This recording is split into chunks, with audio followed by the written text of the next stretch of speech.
بسم الله الرحمن الرحيم وبه نستعين أما بعد. عن عبد الله بن عمرو رضي الله تعالى عنهما قال: قيل لرسول الله صلى الله عليه وسلم: أي الناس أفضل؟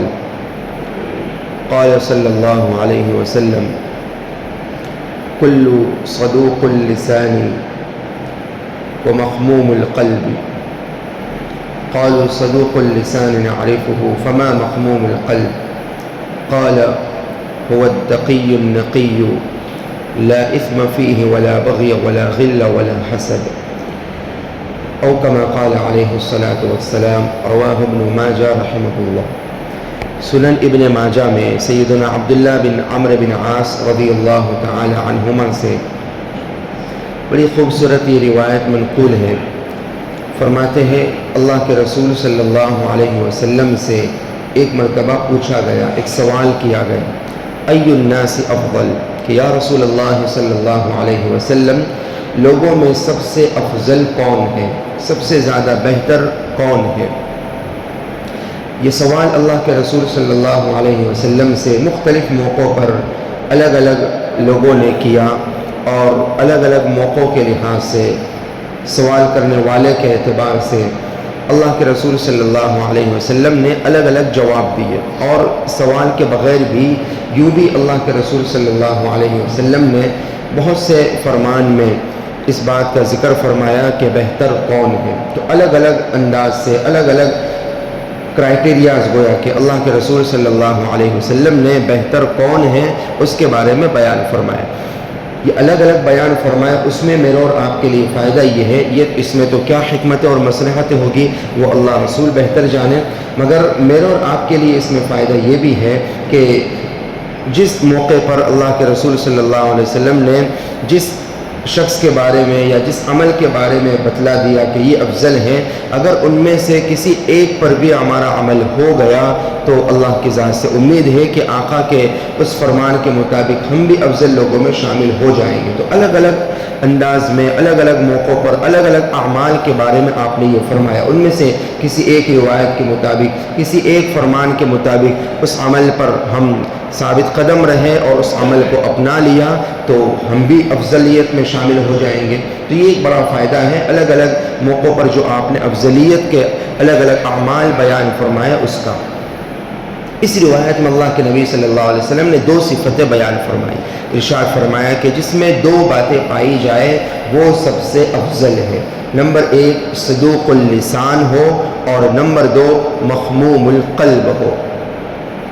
صحابہ کرام رضی اللہ عنہ مجمعین نے فرمایا کہ صدوق اللسان نعرفہ، یا رسول اللہ صلی اللہ علیہ وسلم یہ صدوق اللسان کو تو ہم جانتے ہیں، اس کے بارے میں ہمیں معلوم ہے کہ جس کی زبان سچی ہو اس کے بارے میں کہا گیا کہ پہلا افضل شخص وہ ہے جس کی زبان سچی ہو، جس کی زبان ہمیشہ سچ بولتی ہو. جب بھی زبان سے کوئی الفاظ نکلے، کوئی جملہ نکلے تو ہمیشہ سچ پر مبنی ہو، کبھی بھی جھوٹ نہ بولے، کبھی بھی جھوٹا شخص افضل نہیں ہو سکتا. آقا نے فرمایا جو سچا ہو وہ افضل ہوگا.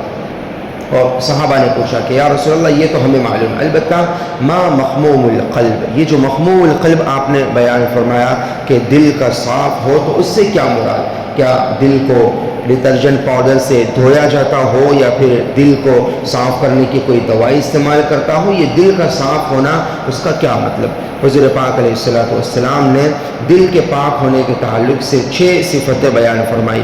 فرمایا هو التقی النقی لا اثم فیہ ولا بغی ولا غل ولا حسد. یہ 6 جملے ارشاد فرمائے دل کی صفائی اور پاکی کے تعلق سے. آقا نے فرمایا کہ وہ شخص کہ جو پرہیزگار ہو، اللہ سے ڈرنے والا ہو، جس کا دل اللہ کے ڈر سے بھرا ہوا ہو، اللہ کی عظمت کی وجہ سے جس کے دل میں اللہ کا ڈر ہو. نمبر 2 نقی، جس کا دل بالکل پاک صاف ہو. اور نمبر 3 جس میں کسی قسم کا گناہ نہ ہو. دل کے بھی گناہ ہوتے ہیں، جیسے ظاہری گناہ ہوتے ہیں ویسے دل کے گناہ ہوتے ہیں. 8ویں پارے میں اللہ پاک نے حکم فرمایا وَذَرُوا ظَاهِرَ الْإِثْمِ وَبَاطِنَ، جیسے باطن ظاہر کے گناہ ہیں ایسے ہی باطن کے دل کے گناہ بھی ہوتے ہیں.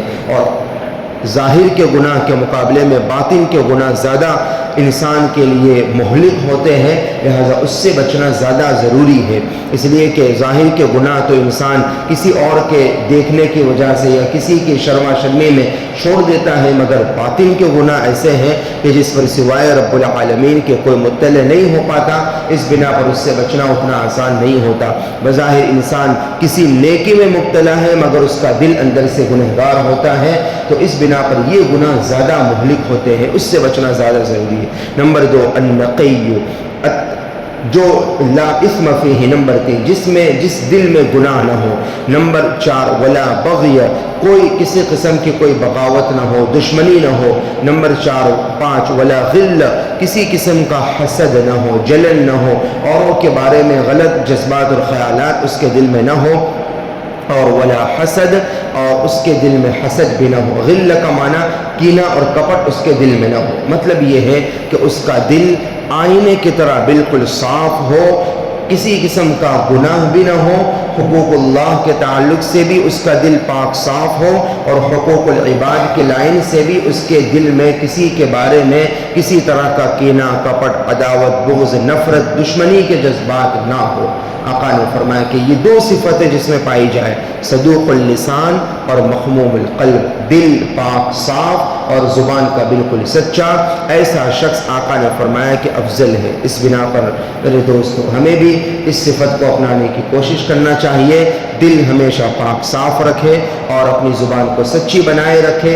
آقا کا یہ فرمان، یہ وعدہ، یہ بشارت کہ یہ شخص سب سے افضل انسان ہے۔ اللہ تعالی ہمیں بھی یہ صفت اپنانے کی توفیق عطا فرمائے۔ آمین۔